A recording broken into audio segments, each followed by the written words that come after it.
Very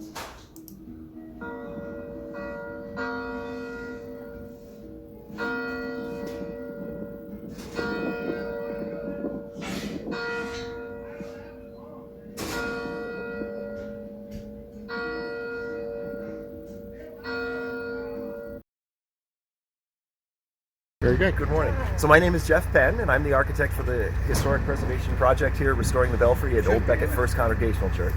And what had happened was the congregation got together with me and said, "Hey Jeff, can we get together and take a look at the building? We're a little worried about it." And I came into the building. Absolutely, we were worried about it. So I brought in an engineer friend of mine, John Wallen, and between myself and the committee, we assessed the building, and the Belfry itself has been in a little need of work. It was beginning to lean a little bit, and John and I discovered that because of some structural movement, it was really quite dire. When we eventually got it down, we discovered that of the 8x8 timbers, some of them were hollowed out to just about an inch of material at the surface from the bugs. So it really did need to be done immediately.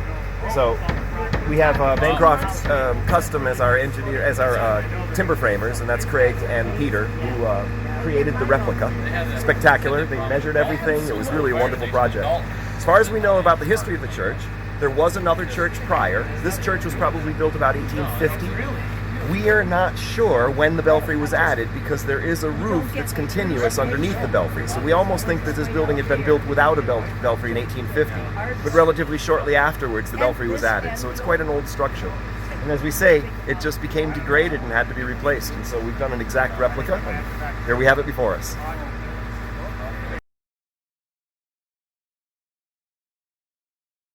Traditional mortise and tenon joinery and bracing, wherever. We replicated exactly what we saw when we were taking it apart, because it's a historic replication. Right. So the size of the timbers, the placement of the timbers, pretty much is identical. There are some very slight changes where we needed to make a change for water repellency or weatherization, that type of thing. But for the most part, everything was measured off of what was existing, and we replicated it exactly.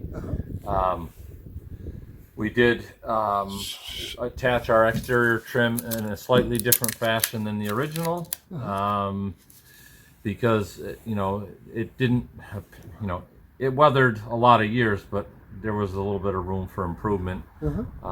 And some of what we did for weatherization purposes made that necessary. And so I noticed that it's pegged. So is it the pegs are the functional connection? Yeah. So that's really what's holding it together. It's a true mortise and tenon. So like the tops of the posts might have a 2-inch wide tenon. And then it's the full width of the member, so it'll be 7.5 inches. Gotcha. And then the pegs are drilled, and it's draw board, so it basically pulls all the joinery tight. Yep. And then as the whole structure dries, it kind of keeps it wedged nice and tight. So we used all green lumber for the structure, just like the original, sawn from a sawmill. Another guild member, Dave Shepard, sawed all the timbers for us, did a great job. The entire structure is hemlock except for the braces. The braces are hardwood, so the braces are hickory and red oak, I believe. So you only see a few of them in this part of the structure. Part of the structure that's in the church has a lot more. The bell sits on this here. There's some beams. You probably can't see them here, but you can see them if you look underneath these two big beams that run front to back. Oh yeah. So the bell sits on those. They get moved closer together. I think they're not quite where they need to be. Okay. They might be. And the bell basically has a frame, which is right over here. There's a frame right there. Oh yeah. There you go.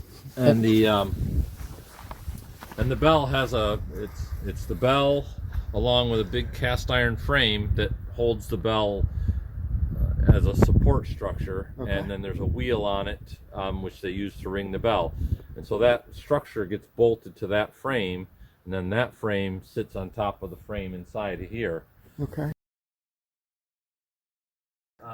this was one piece of wood originally, but the main church is made up of several smaller pieces, Right. and there were repairs to this over the years. So we did the same thing that they did on the original church. We put individual smaller pieces, so that for expansion and contraction purposes, and then we tidied up some of the weatherization areas in here, how it sheds water, and all of that. These are applied to the panel and then fastened from the back side. Coated it with primer and 2 coats of paint in the shop, but once you put it together in the field, there's still little odds and ends that got to be touched up. So it'll all get one more coat of paint tomorrow, and prior to going up, and that should take care of it. Then all the louvers get put in after it's up there, except for this one. This one we're going to apply this one because we can't get to the back side of the church to put it in, and they get fastened from the outside into the louver. So we're going to put that one in. The 2 sides we can get to with the machine, and then the front one we can get to with the machine. So that we'll put those in after the fact.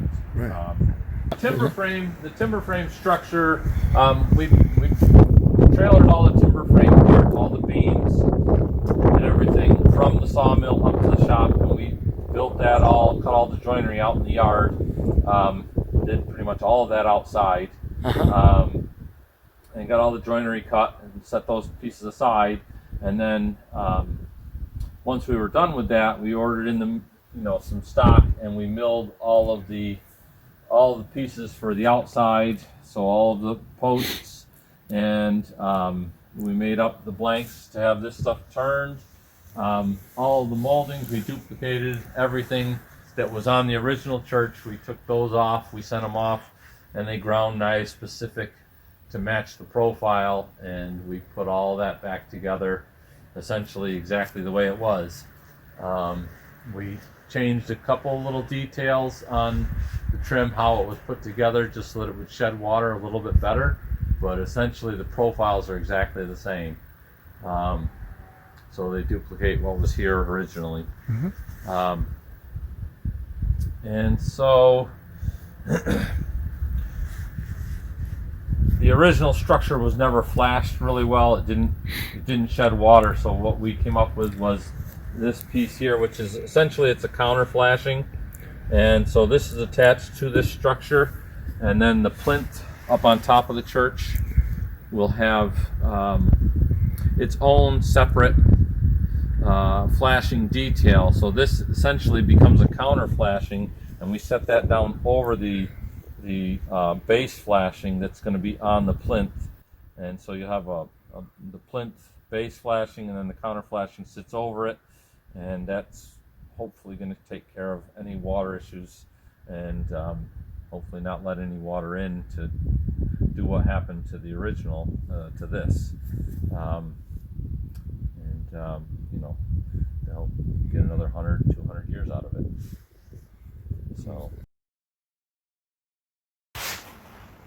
it's got a standing seam roof like the original. Traditional standing seam, it's got a drip edge, and everything clamps around the drip edge, and then the standing seam is it's a double lock standing seam, so it's basically 2 folds. Hand seamed it, just folded it by hand.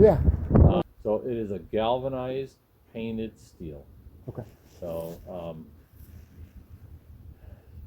it's a gray essentially that matches the original. But then they had lightning protection on, I don't know if there's any on the main roof, but there is on this structure. Yeah, I saw that. So there's 4 spikes around the perimeter, and then there's one in the center. And then it's got a cable system that comes down into the church, and it must run down through the main church. So this is approximately 14 feet of the structure. There's another 10 feet of the structure inside the building. And we had to dismantle that 10 feet of structure and pull it all out, clean everything out. We had to, tidy it all up basically, and then reframe off of the existing king post trusses from there and go up with everything. So essentially the entire belfry frame is new. That right there is the center of the king post truss. You got the timbers that come down that make up the principal rafters on the king post truss. They come down. There's some bracing here, and you can see they brace against the post, and they bear against shoulders. It bears against the shoulder up there, and then essentially this is part of the belfry tower, which is sitting directly on top of that truss system. And so we have to, this is sitting on top of the post, and then there's below the truss there is the post that we're going to build up below to get to the basement. And the original belfry tower had rotted so much, and it was leaning to the left and to the back. This was the worst post, essentially, and it had been putting pressure on the roof. And this is a purlin, and with the purlin there's a tenon typically that runs into, it's a flat tenon, goes into that principal rafter there and into this one over here. And it had been putting so much pressure on this roof and these rafters that the tenon that originally went from here into there sheared off right there and sheared off there, and this purlin had dropped. So we the original the architect and the engineer came in and saw this, and with the help of the church members they were able to shore it up. But when we get done, we have to basically have essentially a metal plate holding this together so that it can't move in the future. And we'll have the same thing on both sides. Take care of that.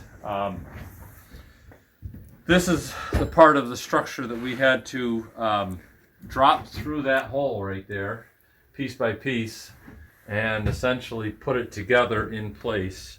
It's all mortise and tenoned and pegged, braced. So we craned everything up, dropped it through the hole, got it in place, and started putting it all together. These posts penetrate the original roof, and they went up, and the original belfry had lead flashing wrapped around the posts, and the roofing was brought up to the posts so that it could shed water, but that had failed over the years, and that's why it had started to rot, because the louvers were open and all manner of weather could get inside. So that's why they made the decision to not let any weather in if we can help it. So we've got this in place, and essentially it's sitting exactly where the original was. This is approximately 10 feet tall to just above the roof line. You can see there's that knee wall essentially that you can see through the opening is the plinth framing that wraps around the belfry, and it's sitting on top of the existing roof, just outside of these posts that penetrate. And once the belfry is completely set back on here, we'll then tie the plinth to the belfry tower itself so that they're essentially unitized together. And that'll tie the top of that together so that nothing can move. If you look up there, you'll see there's 2 steel plates on the back side of this post going up, and there's 3 holes in each side. And so basically those holes are for these 3/4 inch bolts, which will be fed through, and they'll bolt the lower section to the upper section, and basically make it one unitized post again. So where this post is, we have to build up an 8x8 post, which will sit at the top there. You can see is the bottom chord of a king post truss. And so we're going to have an 8x8 post that comes down here to steel plates on the floor, which then transfer the load to the wall below, which then transfers it to the basement. So we have to put a post here, and then there'll be another post 10 feet away, essentially, going up to the bottom of that king post truss. Our timber frame, which is essentially the Belfry tower, that in total is 28 feet tall, sitting directly above this, with the king post truss sandwiched in the middle. So this wall here, there are timbers in this wall as well, but there's studs all along that wall essentially that are supporting the timbers. So the front wall doesn't necessarily need the support that the back wall. Right. Well, there is no back wall essentially. It's just the king post truss doesn't have, it's a truss, so it doesn't have any support other than the joinery and the way it's constructed, holding it together. And as it was designed, it can hold itself, but I think they probably added the Belfry after the fact. Again, please. So the steel that you see right there, there's one on the right side and one on the left side, and they sit right underneath the beams that are mortise and tenoned in. And so that's part of the lifting superstructure that's in here. The other part we have to bolt in. It's going to sit underneath that, and it's going to go 90 degrees to that, out the louver on both sides, and basically forming a giant H. And it's bolted to the frame, and it's underneath the frame, and the crane will pick off of that essentially. And so it's picking from 4 points, essentially lifting the entire frame, with the cables from the crane being outside of the structure as it goes up. And then once it's in place, we unbolt those pieces, drop them down, and get them back out of there so we can put the louvers in.